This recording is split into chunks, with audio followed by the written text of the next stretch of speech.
Welcome back once again to the leading force with the Indo-American Arts Council. With us we have Ms. Arun Shivdasani and Mr. Asim Chhabra. So Asim, on the film festival which you are the director of and kind of holding on to, why did you choose to start with films and not classical music and performing art? Oh, that's an easy answer. You should ask my mother that. I've had a passion for film since I was probably like 2 years old. Well, I'm actually, to answer your question, I'm a journalist first, and you know that. And although I'm trained as a journalist in print media, but films and arts is my passion. So, I mean, when I write, I do write a lot about films. I do write about other arts also, whether it's the Vishnu exhibition that's going on at Brooklyn Museum right now, or some dance performance, something. But I just have a passion for films. I write a weekly column for a newspaper in Mumbai. I've been writing for the last 6 years now. So it was all a natural transition. And I became the festival director for this year's festival, which we just concluded in May. But I've been a part of the ISC festival, a film festival group for perhaps about 4 or 5 years. I came in as a jury member, and then I became a part of the programming committee, which basically meant seeing a lot of films, a lot of good stuff, a lot of bad stuff also, and then reviewing it and then discussing. So it was I was moving in that direction in any case. So, but this is it's a passion with me, and the whole idea basically is, I can, by getting involved, I'm doing two things. A, of course, I am satisfying my own, interests more than anything else. But I have an opportunity to work with Arun and to introduce New York audiences, whether they are South Asians of Indian origin or non-South Asians, really what's the best in Indian cinema that's happening in India, independent cinema mostly, and not just from Mumbai, not just the outskirts of Bollywood, but other parts of India also, the regional cinema, and that's what our mandate basically is, to present that to the audience. As well as diaspora films. As well as diaspora, right. And the timing wise, I think it works very, very well, because what's going on in the last 6 to 8 years in the film side of the Indian films or the films about India has really made an impact. So I think it was a good decision, as you think today? For my joining the thing, and making that as the focus first. Yes, I mean, see, ISC as an organization has a lot of other projects also. I mean, I'm the festival director of the film festival. They have a dance festival. They have in fact, there's a show, an art show going on right now. So the organization focuses on a lot of other things also. The film festival is the core of the organization. Today, if you look at all over the country, your film festival is truly at the top. And tell us, what is the real whole picture about the film festival? What is this festival? Well, two things happen. I think we're living in the right city, first of all. The New York City is a city of film festivals. Like practically every other day there's a film festival going on. This was and is still the leading Indian American, South Asian Indian film festival. It started with Arun herself. I mean, the mission that she had, and the previous festival directors that she's worked with. And she had mentioned people on her advisory committee, but it is through those people in the advisory committee. I mean, we got Deepa Mehta and Meera Nair and Gurinder Chadha to give us their films, so that we did the New York premieres, if not the US premieres of these films. We got Slumdog Millionaire. We had the New York premiere of Slumdog Millionaire. And that's what has given the festival a certain kind of a reputation and weight. There are other Indian American film festivals. There are a couple here in the greater New York area. There's a big one in LA, for instance, which is quite good. There are other smaller ones happening in other cities, Chicago, Boston. And they've all started in the last few years. Ours is the oldest. But it's the quality of cinema we get, it's the quality of audience we get, and the conversations we have around the films. So what does the festival look like, say, 1-day event, 2-day event, 3-day event, or a week like? We've been doing a 5-day event where we have an opening night, which is like a big film, and that's our opening night gala also, and it's followed by the big fundraiser that Arun didn't mention, but that's the big dinner event. So this year, for instance, while we do not show Bollywood films, we opened with a film called Do Duni Char, which is a very independent film, except for the fact that Rishi Kapoor and Neetu Singh play the lead role in it. So, but it was a very different kind of performance. They were acting together after 30 years also. But we had Rishi Kapoor and Neetu Singh come in all the way from Mumbai, and they were the stars at the screening, but at the stars at the fundraiser also, which actually helps us to bring more people. And then the festival starts the next day. We have 3-4 screenings. Last year it was at Tribeca, so we had simultaneously 2 theaters showing films. We had approximately 50 plus films, shorts, documentaries, and a number of features. I mean, that's our prime. And how do you select these films? Well, it's a long process. I mean, this year we really had a very short window because we had just finished our last festival in November, and we moved to the summer in May. We have a festival committee of 4 people, which includes Arun, me. There are 2 other gentlemen. There's a guy called Satish Kalluri, who's actually a professor of media studies at Pace University, and a documentary filmmaker, Parvesh Sharma. So it's the 4 of us, and we send out announcements. We've already sent out announcements now for our 12th festival, which is in May 2012. And we already started getting submissions. So we start to get the submissions, and we see every film, every short film, every feature, every documentary. And then, it starts to give you a sense of what you really want, and we start to book them. What's exciting is that these films that are finally, I mean, all of us, we have a selection committee that chooses, but then Aseem is the final, because he's a festival director, he's the curator who makes that final choice. But then once the films are programmed, once he programs the films into it, we do have a jury and an official award ceremony. And the jury is from across the board. Again, Aseem will tell you a little more about the jury. Right. But we have it from across the board, from filmmakers, actors, scriptwriters, professors, film critics, and those form the jury. And then we have an award ceremony that KPMG monitors. So it's, I mean, the jury sends their stuff directly to KPMG. They bring the envelope to the award ceremony. It's a jury-based awards, or yes. is The it awards are purely jury-based. There is no completely popular independent. It's like a big surprise to us also. Obviously, because we've been reviewing the films and working with them, some films become our favorite films. Yep. But I cannot guarantee that those films will win. Yeah, and we have these 5 days are packed with red carpet galas, opening, closing, and centerpiece. We have post-screening discussions after every film. We have nightly networking parties because, people come from all over for the film festival. They all want somewhere to hang. So we do that. We have special events.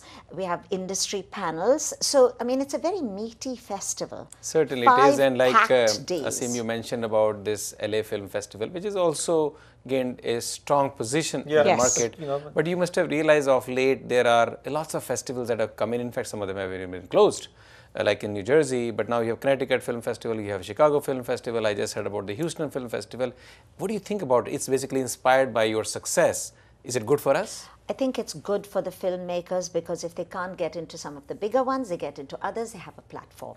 I think filmmakers want a platform. They want people to see their film. What do you think? I think it's perfectly, I mean, it's just the way. As the Indian American South Asian population is growing in other cities outside of the tri-state area here, or New York or LA or Chicago, this is expected. Arts grows with the community.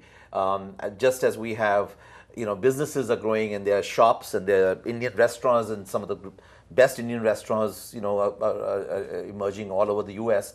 This is also a part of our culture, and and there are others besides us. I mean, our festival was the first, but there are others beside us, and they want to also do that. People love cinema. That's a great way to introduce Indian arts, not just to the Indians living here, but to other non-Indians, Americans. I think it's great. And you have now big cinemas in the country all over. Yes. You have these film festivals, and Slumdog Millionaire, as you touched at one point.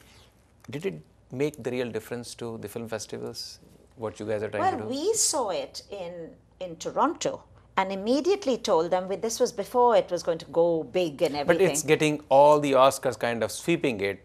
Did it really take the Indian films or the films all about India by Indians to the next level?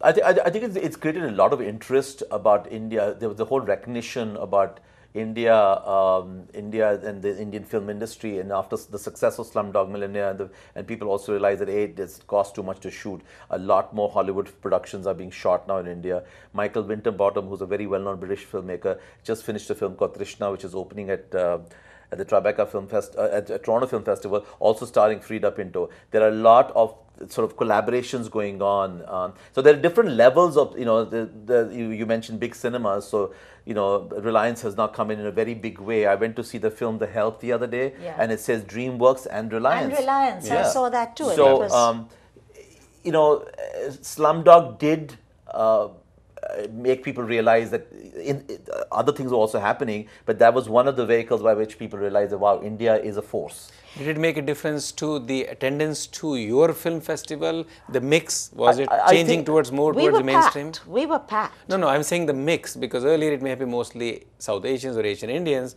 but after this film, did it make a difference to your audience? Somewhat. We've been getting a lot of press in the Variety, Wall Street Journal, New York Times, mainstream publications, Huffington Post.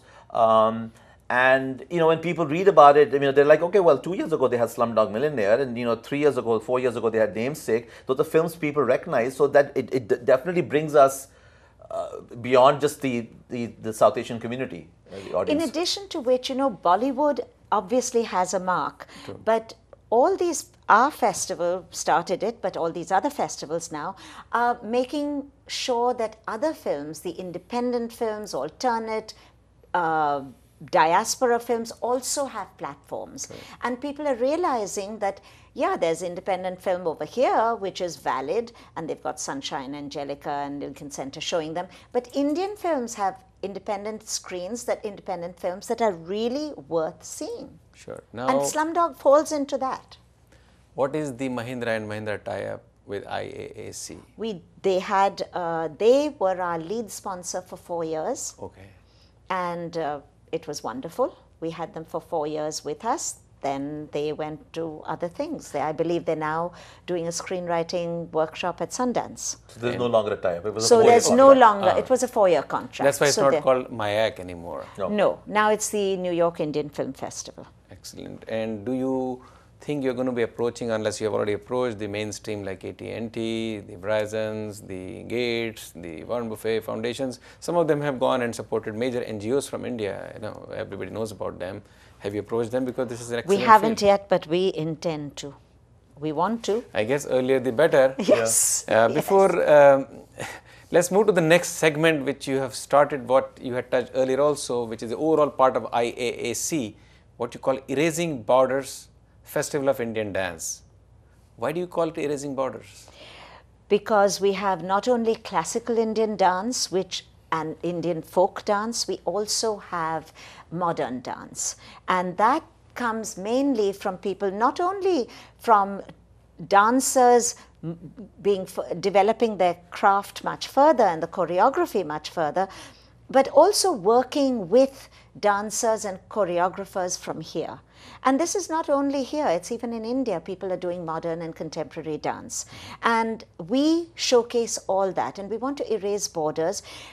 Actually, our film festival pretty much erases borders also, because it's not only the classical and the folk that are from India and the modern that's from India. We showcase, for example, Danny Boyle made a film about India, and that was Slumdog. Well, we have American dancers dancing Indian dance and sometimes using Indian dance as a base and choreographing a modern contemporary piece. We did last year we showcased the Alvanelli dancers doing something that was based on Bharatnatyam. So it's amazing. I mean, that's why it's erasing borders, because we are here, we are Indian Americans, that's our heritage. But we don't want to be pigeonholed. We want to be essentially what you're trying to across. do here is taking the South Asian or Indian ethos and the essence of the Indian dance elements, taking the performing artists from here and making something out of that. Well, they may, yes and no. They may be from here, they may be from India, they may be Indian American, so across the board, all of it. And we're presenting the best of Indian dance, or dance inspired by Indian classical dance.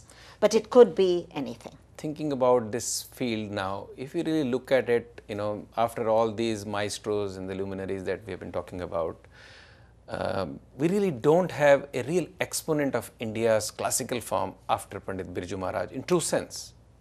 Do you see there is a need to cultivate, because Pandit Birju Maharaj is the number one, but if you look around, there is you know, maybe Malika Sarabhai really Well, did there's something. Malika She made a- Sarukai. There are many, many young dancers who are doing a phenomenal job. If you saw the three-quarter page write-up we had that Alistair Macaulay gave us in the New York Times this past weekend, you saw he was raving about this Rukmini, who did two dances. One, Bharatnatyam, and the other was modern based on Bharatnatyam. There are many young women who are coming on, and young men. Young men also. Young yeah. men It's doing a fabulous job. Especially Jonathan Hollander has taken troops from here to India under Batty Dance Company. Absolutely. I went with one of those groups. Yeah. So you think there will be continuity of this culture and the heritage which, you know, like Pandit Birju Maharaj have left, but different forms, Although different it's shapes. already happening, it's not will It's happen. happening. Dance in India is very, very big. Modern dance with the classical forms. It's very Yeah. big in India. If you look around in any part of the country today, especially the new generation, they don't sometimes understand the lyrics, but they dance to the film songs. And with that comes in, even though grooming may be Bharatanatyam or Kathak or Odissi or Kuchipudi, but essentially what they present on the stage is Bollywood-inspired dances. What is your take on it, and do you think you will promote it? Well, I think it's a dance form. Why not? It's more attuned, actually, we did present it last year outdoors. I think it really lends itself to the energy of outdoors, because when we do it outdoors, we have like 1,000 people watching in the plaza, and it's upbeat, it's got a lot of energy, and yeah, why not? We do want to typically promote the arts of India. But, you know, as we well know, look at Andy Warhol here, pop art becomes art. So maybe it will. So you think at some point IAAC will have a segment which could be purely driven by Bollywood dancing by these young Indian Americans? Maybe, maybe not. I'm not saying it will, because so far we haven't got there. We've got plenty of other material. The other thing about Bollywood is that I'm no bigger fan than me of Bollywood films and music and dance form, etc. But Bollywood is very accessible. It is available for people. You know, all the local theaters are showing Bollywood. It's available on DVDs. It's coming in all the Indian channels. It's coming on the pirated DVDs. The people in the Bollywood, actors come here. It's all there. I mean, one of the great things that IAC does is to introduce people to the kind of arts that they're not necessarily seeing. That's why one of the reasons we don't show any Bollywood films, unless there's a conversation around the Bollywood film or there's some sort of a collaboration between the Bollywood film and the US or something. Because we want to show stuff in any form of art, which is, I'm not saying that we're being elitist or something like that, but we want to introduce more than just beyond the popular culture. And that's very important to know. Aseem and Arun, we will continue with this talk about IAAC and its umbrella, all different forms and shape once we come back after the break. Stay there, we'll be right back.